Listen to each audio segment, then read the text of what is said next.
Hey everyone, thanks for joining us. I am Shad McFadden from Orange Grove Consulting, where I'm the Senior Vice President of Operations and Consulting. We are joined today by Jodi Detjen. Good morning, Jodi. Hi. So we talked before, Jodi, about some of the issues that we face with women in leadership in today's business world. And we also spoke a little bit about why it's still an issue. We've known about it for a minute now and gave us a lot of good information about that. Can you tell us how Orange Grove can help companies who are struggling with this? Yeah, I think what's really interesting when you think about the skill set, let's just focus in on the skill set aspect first. A lot of times organizations feel like, oh, we can't have special training for women, but there is significant research, including our over a decade of experience in doing women's leadership training, that women need to have their own trainings. It needs to be women only, or people who identify as women only, because, and this is why, what the research suggests, and this is K through 12, this is at college level, all sorts of different levels, because the minute you put a man into the training, what happens is, because of socialized processes, the man is given more airtime, the man tends to dominate more, and the way what's being talked about in women's experiences tends to be shut down. This is the norm. This is the socialized process that has been examined extensively in research. And so what we think is critical is to have a women-only cohort.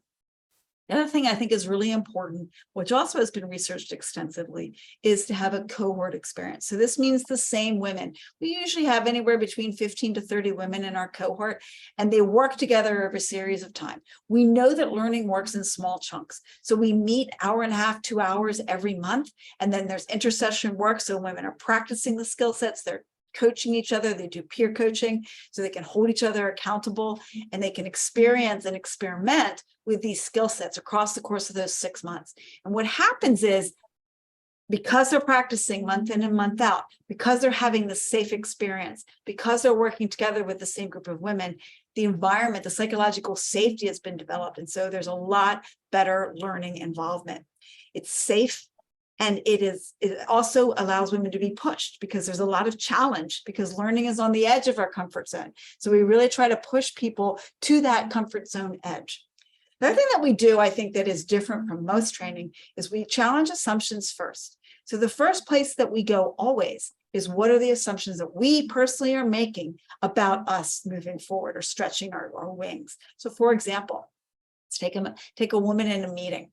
So a woman in a meeting who wants to speak up but doesn't. The first place we go, before we talk about skill sets and how you can frame your point, before we talk about what that might look like, we talk about what assumptions, what is the self-talk, for example, that you are doing that's stopping you from speaking up. And typically it's things like, I'm nervous, or I don't think I will be listened to, or I was shut down before, I'll be shut down again. So we examine these assumptions.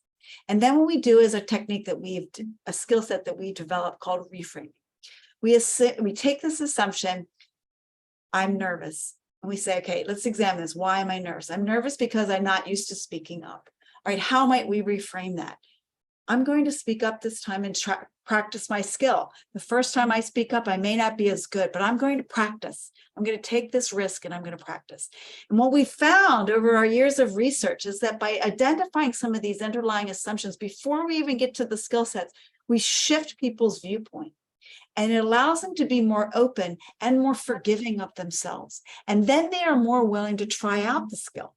If we just give people the skill without the reframe, then what happens is it's a lot harder. The struggle's harder, and we find that the skills is much harder for people to learn.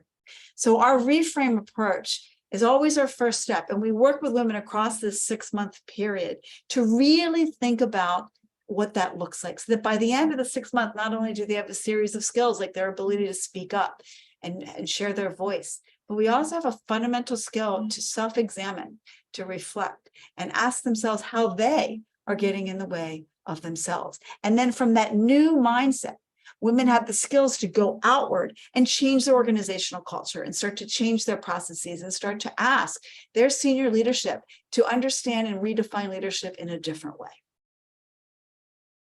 Excellent. Thank you so much, Jodi. And I know, it's all about the people for most businesses. And I love how you can put it together in a way that we can actually make real change over this time in the people of the organization, so they can step up and be leaders from within. Excellent, excellent stuff. Thank you everyone for joining us again today. Remember to check back and see what's coming next. Thank you guys.